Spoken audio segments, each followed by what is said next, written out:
Good afternoon, Augusta University. Today is November 6, 2023. I'm Ben Hodler. And I'm Rachel Carmen. Welcome to JagNews. We begin today with a look at a discount service available to AU students. Money is tight for college students, and Brianna Law knows how to save students some cash. Many people know that students try to save as much money as they can while in college. That's why some local businesses in the Augusta area have partnered with Augusta University to give students much-needed discounts. Augusta University students can take advantage of a program known as JAG Perks while in school. Students can save between 10 to 20% off food, tickets to museums, and other activities in the Augusta area. The Brunch House of Augusta is one of the establishments AU has partnered with, taking a 10% discount off of a purchase. Ashley Brown says that as a graduate of the university, she wanted to give back to those who are students now. Me and my husband are Augusta University alumni. We felt like it was a need to help our fellow AU students with having a budget-friendly meal that they can get off campus while they're downtown, but looking out for our college students. Another restaurant that gives students discounts is Phenomenal, an Asian fusion restaurant that serves ramen, bao buns, and offers a full bar. Server and bartender Chase Carter says the restaurant wants to help those who come to AU experience different food in the area. So many people come to Augusta for the college, and beyond that, a lot of people that have grown up here attend that college. And when we can introduce them to the different foods or cultures that are a part of this city, it's really beneficial for everybody. Other than offering 15% off purchases on Thursdays only, Phenomenal also has live music and karaoke. Carter says all of it is to help students both save money and have fun. We try to get as many young people out for that kind of stuff as possible because that's what makes the experience.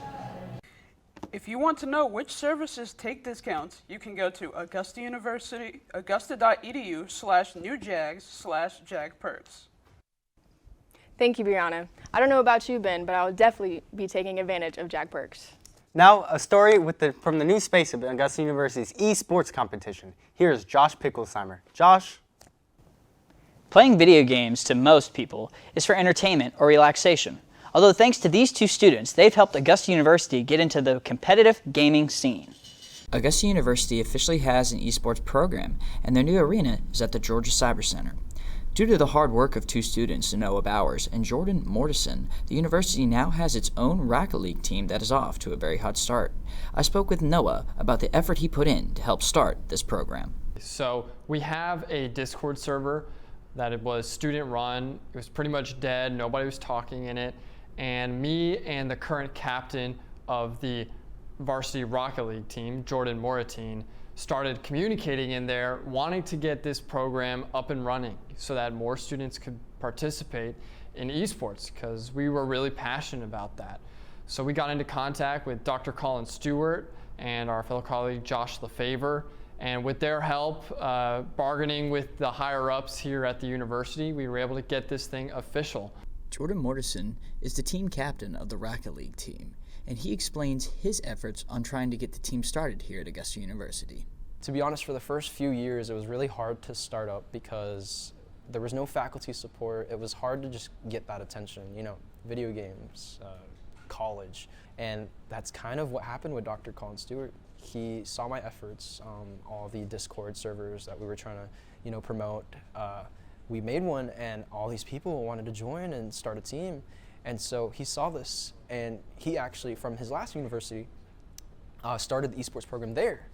And he emailed me, reached out, he said, Jordan, I see what you're doing. Let's make this happen. Let's see what we can do. Let's see if we can start it here at AU. And here we are. The Rocket League team went undefeated in Peach Belt Conference play and won the conference championship this past Saturday. We'll keep you updated on this program because I see this program only going up from here. Thank you for that story, Josh. Now, public safety is always a concern for every university, and staying informed on AU's security is important for all students.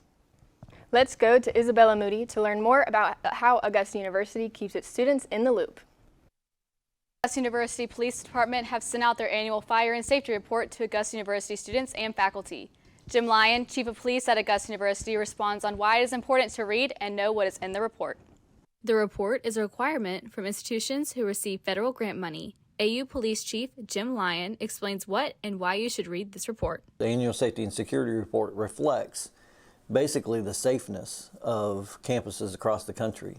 So we are required by federal law to send it out to our university community annually, and that has to be done by October 1st. The report has evolved from when it began as just crime statistics, but now reports the university's policies on safety and reporting crime, access to facilities, and information on fire safety. One of the things that parents are looking at when they send their children to their adult children to college is they want to make sure it's a safe environment. Lyons says that it's important for future students and faculty to look at the report before coming to campus. It's good to make sure that you have an understanding about what's going on in terms of crime that occurs on your campus, or the crime that doesn't occur. Some statistics students may want to be aware of on the report include 7 simple battery charges and 12 theft by taking charges during August and September. When you look at our crime statistics, a large portion of the crime statistics that we have derive from the hospital.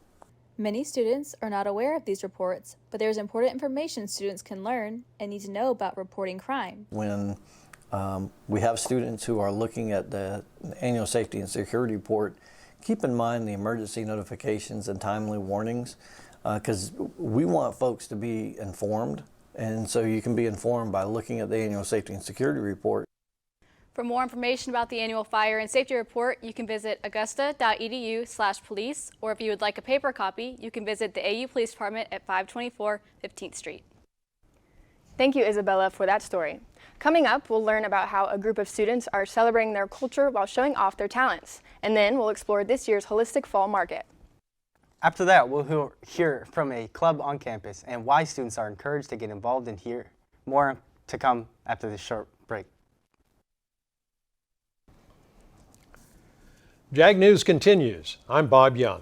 And I'm Brianna Law. We continue with a look at the Augusta University art scene. The school's multicultural office created a competition where students could showcase their talents. Haley Stoddard tells us more about the Unity Talent Show. The Multicultural Student Engagement Office provides an opportunity for students to celebrate their culture and showcase their talents in a yearly competition. This year's 4th annual Unity Talent Show brought together an extremely talented group of individuals to perform and compete in the Maxwell Theater on the Augusta University Somerville campus. I'm the Director for Multicultural Student Engagement, and this is our Unity Talent Show, which is an opportunity for students to come and display their different talents on stage, but as well as art. This year, for the first time, we have some art displayed, and we're hoping to grow that in future years. But really, it's just a celebration of our community and a time to really look at each other and celebrate our differences, but also what makes us together as one. The Unity Talent Show offers a chance to support fellow students, building community and working toward the ultimate goal of inclusion. Attendees were able to sign a Unity illustration and given a t-shirt before entering to see the show.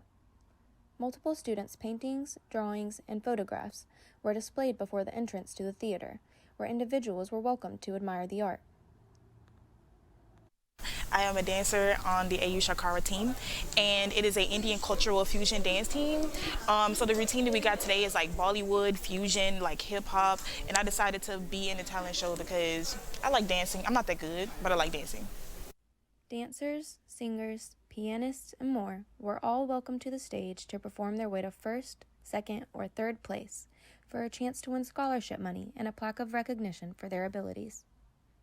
The Unity Talent Show is always a fun and exciting way to come together with the Augusta University community. Back to you. Thank you for that, Haley. Anyone in business will tell you that a partnership can pave a road to success for everyone who's involved. Carla Vega-Zayas introduces us to a pair of neighborhood friends who have found their success in a fall market. This year's Holistic Fall Market was held October 8th right in front of the Soul Food Kitchen's restaurant. From candles, medicinal herbs, to live music, let's take a look at what the market had to offer. Since the brand opening of the Soul Food Kitchen in 2020, the co-owning sisters have had the Holistic Fall Market ongoing annually. Kelly, the restaurant's event coordinator, talks about scheduling the vendors for the market every year and their mission. I mean, obviously the event it's kind of woo-woo, you know, like for example, we've got aura photography and we have tarot readers, and we're actually short 6 or 7 vendors. We had a bunch of people back out, but everybody had something very unique to serve the healing path. So for example, like I am the person representing like energy healing and energy medicine, and I'm a Reiki master. I don't know, I guess live a life that is rooted in health and wellness and joys in life, I guess. Alicia, the owner of Mocha Mix and regular vendor since 2020, talks about how she loves interacting with the small business scene in Augusta. Even though her Etsy shop, Mocha Mix One, allows her to make more outreach in the world, she prefers face-to-face interactions. I love the owner, and it's just really great to get together with other small businesses. I just think that you should find something that you're passionate about, because once you find something that you enjoy doing, it doesn't feel like work. So I really enjoy making all of these handmade pieces, and I love meeting people, and you know, you can sell online, but I love selling things in person because you get to meet the person that you're selling to, which is really special. Consider joining the Soul Food Kitchen for the Holistic Markets annual event next year. If you missed the event and would like to participate, consider joining the Soul Food Kitchen for the Holistic Markets annual event next year. Definitely looks like it's worth checking out. Thank you, Carla. Our next story involves a college faith-based community. Rachel Carmen reports on the Augusta University ENC program. ENC, short for Every Nation Campus, is a thriving college ministry found on over 100 campuses around the world, including Augusta University. AU's ENC chapter is welcoming all students to get involved with the diverse community they've built. Every Tuesday at 7 p.m., ENC meets in AU's Campus Rec Center for what they call Connect Groups. These meetings are open for all college students and young adults ages 18 to 25. ENC provides students with a safe and inclusive environment to build meaningful relationships while diving deeper in their faith. So I'm part of an organization called ENC, and it's on Augusta University's campus. And so what we do, we're a campus-based ministry, and so we meet up once a week on Tuesdays, and we talk about God. And so we get into small groups and just really get to know and dive deeper into Scripture. Other students shared their experience being a part of the ENC community. I like the community here. It's a really great community of people. I like that we can sort of do life together and do small groups and sort of talk about the gospel and about Jesus and about life in general. It's really awesome. I find that's really fun. We have great activities of bonding, and we also have great conversations that just go on a deeper level than you might have with just some random person that you might know. Along with Tuesday Connect Groups, ENC hosts social events twice a month.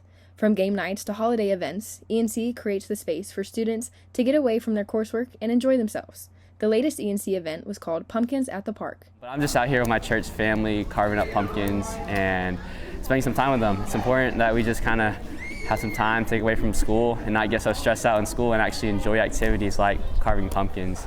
ENC has a variety of exciting events coming up. For more information, you can find them on Instagram as ENC_Augusta. But for now, you can join ENC every Tuesday in AU's Campus Rec Center at 7 p.m. for Connect Groups. Thank you for that, Rachel. Still ahead, we have a look into the gap between the church and mental health. Listen to a story on a wonderful orchestra and see what college students actually pay for. And later, we're going to visit the university's Literacy Center. JagNews continues after this break.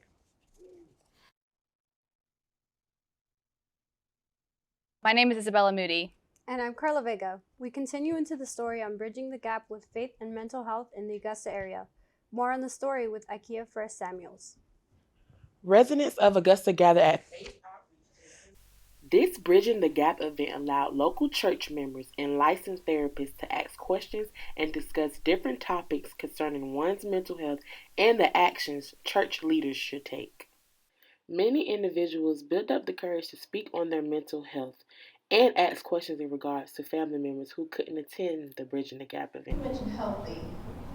How do you deter, so drinking or smoking or anything of that nature does calm how do you deter someone from stepping away from that if that is what they go to when they're in a stressful situation? Crystal Burns, a mental health professional and family liaison for the Greater Augusta community, was a part of the panel, and she shared a little insight of what she does. Something about me, some things about me. I've been in the counseling field for the past 10 years, just doing different things. I used to do behavior modification classes and do counseling, group counseling in the school system. Not a school counselor, but an actual mental health counselor in the school system. I spoke with two members of the Greater Outreach Church, Cynthia Anthony and her sister Devon Brown, who attended the Bridging the Gap event. They explained the importance of mental health and the role it plays inside of the church. Members here at Faith Outreach Church in Augusta, and when we heard that we were having an elephant in the room where the church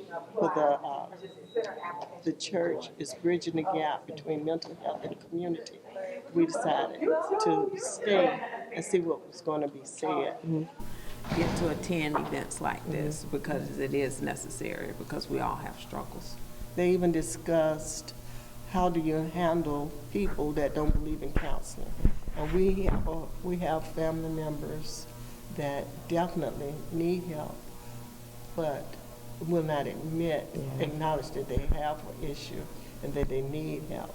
So we will be contacting your counseling service in the near future because we feel like we do need some family help. For more information about the Elephant in the Room counseling service, they can be reached on their Facebook page and their phone number and email are listed. Thank you, IKEA. What a great event. This is such an important topic to talk about now that can help so many people in the area. Next, we have a story on the Augusta University Music Department. It has a variety of concerts lined up this semester, and Jonathan Porter was able to attend one of the rehearsals of the AU Orchestra and interview a few of its members. As the AU Orchestra continues to provide performances for the Augusta community, I wanted to know more about what the group does and why its members find it so appealing. The Augusta University Orchestra, under the direction of Dr. Robert Saunders, prepares for its Orchestral Classics concert on October 24th.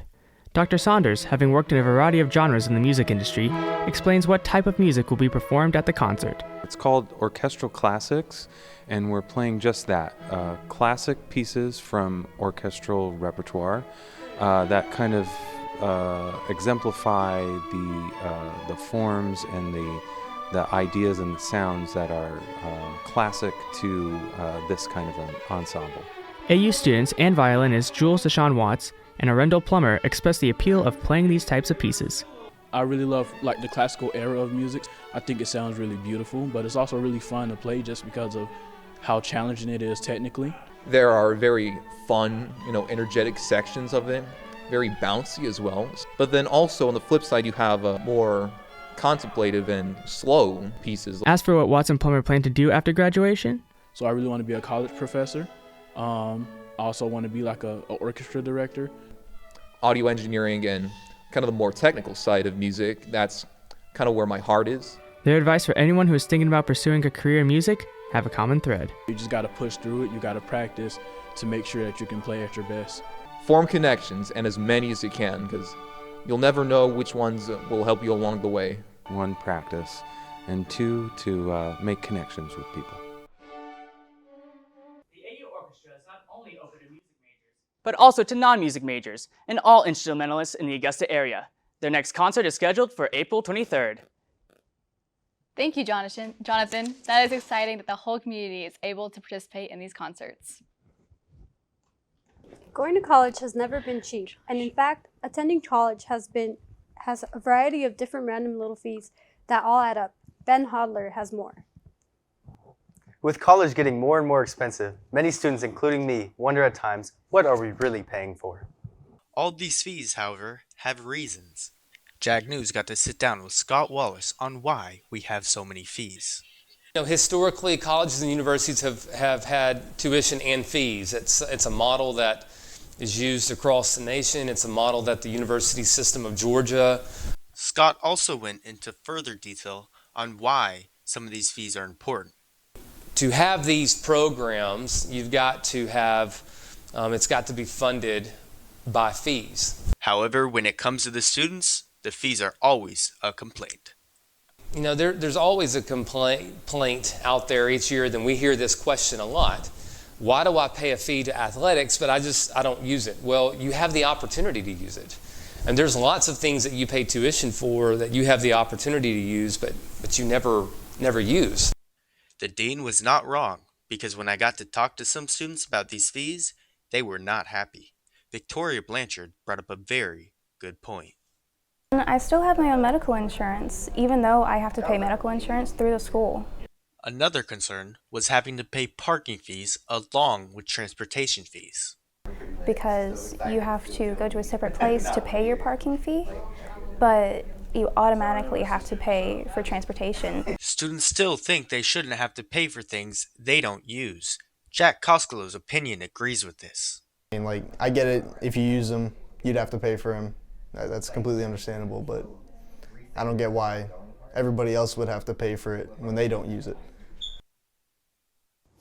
Realistically, all students still have to pay these fees in order to attend college. So whether students like it or not, fees are not going anywhere. Thank you, Ben, for informative information for students. Next up, we will hear about the new Dr. Paulette Harris Literacy Center, as well as how Augusta University keeps its campus in prime appearance. I'm Isabella Moody. And I'm Carla Vega. We will see you after the break. Welcome back to Jag News. I'm Jonathan Porter. And I'm Isabella Moody. We continue with a story on the Dr. Paulette P. Harris Literacy Center and the work it does to provide people in the Augusta area with literacy education. Named after the former AU professor and literacy advocate, the center is a place for both children and adults to become better readers. Here with more on the story is Rakaya Lennon. For over 30 years, the Dr. Paulette P. Harris Literacy Center has had the goal of providing free, high-quality literacy education for those in the area. Located at the Hub for Community Innovation, they aim to reach all who need them in Richmond County. The recently renamed Dr. Paulette P. Harris Literacy Center opened in the Hub a little over a year ago. Literacy Center Specialist Amanda Fields says their goals are to help kids struggling the most. We have several that are about 3 to 4 grade levels below, and our hope is to get those kids up to reading level in the classroom so that we can open our doors to those maybe that are 1 grade level below. The Literacy Center relies heavily on help from the community and Augusta University student workers. One of these students is business major Olivia Browning. Browning says it's been great to see the Literacy Center's impact. I was pleasantly surprised with seeing, what we do here. And not just for kids, we also have adult programs. Browning says she loves the opportunity she has, teaching kids literacy and life lessons to be successful. Teaching these kids now while they're so young is very important because when you're young, what they see, they're very impressionable. Cell molecular biology major Shivan Patel says it's eye-opening to see the difference the center has on the community. The impact we're making, we can see it firsthand. There's a lot of change in just a few weeks of tutoring. Fields says students like Browning and Patel can benefit from working at the Literacy Center. Students can take a tutoring course that provides them with credit hours, or they can become hired. We also have a federal work study position that is unlimited. I can hire as many people as possible who are interested in the position, and you can pretty much be paid to do something that is helpful. In all, Fields says the community has welcomed them with open arms. The community has really embraced us and has seen us almost as a safe haven for their children and for any needs that they have. The Literacy Center is always looking for volunteers who are available at least 1 hour a week. If you would like to learn more about the Literacy Center or how you can become a volunteer, be sure to visit their website at augusta.edu. Back to you. Thank you, Rakaya. I hope to see more students get involved in the organization. Now, if Augusta, Georgia is the state's garden city, then the largest garden would have to be the 250 acres of the Augusta University campus. Keeping the campus in prime appearance is the responsibility of dozens of university employees. Bob Young found that they take personal pride in their work. As stated on its website, the goal of the landscape crew is to create an enjoyable, passive, peaceful, relaxing, and safe outdoor campus. Their dedication to those principles is evident. I started 12 years ago and I really got into it and I really, really love it. Herbert Moment cuts the grass. Manicuring is the word he uses to describe his work. He's one of an army of 32 groundskeepers who spend their days mowing, pruning, and planting to keep the campus looking its best. And the students notice. I think it's really good. It's really vibrant. It has a good, it has a lot of trees, a lot of nature. Man, I honestly fell in love with the campus the first day I saw it during orientation. I like when the students come to me and tell me how beautiful we have it, and I really get enjoyment out of that. The work is managed by Tab Carter, who has decades of experience. We on the Summerville campus fall under Historic Augusta, so most of our trees and plantings are native. Most of them are understory trees like dogwoods, azaleas, camellias, because we have so much shade up here. As engaged as the grounds crews are in campus beautification, Carter says there is a role for students. Number one thing, we have tons of trash receptacles all over this campus. If you could just throw your trash away on a regular basis, that would save us a lot of time picking up the trash so we can keep the campus beautiful. Keeping up appearances is not cheap. The university spends nearly $500,000 a year on landscaping its campus. Thank you, Bob. The work of the landscape crew is greatly appreciated. That's all we have for today. I'm Jonathan Porter. And I'm Isabella Moody. See you next time on JagNews.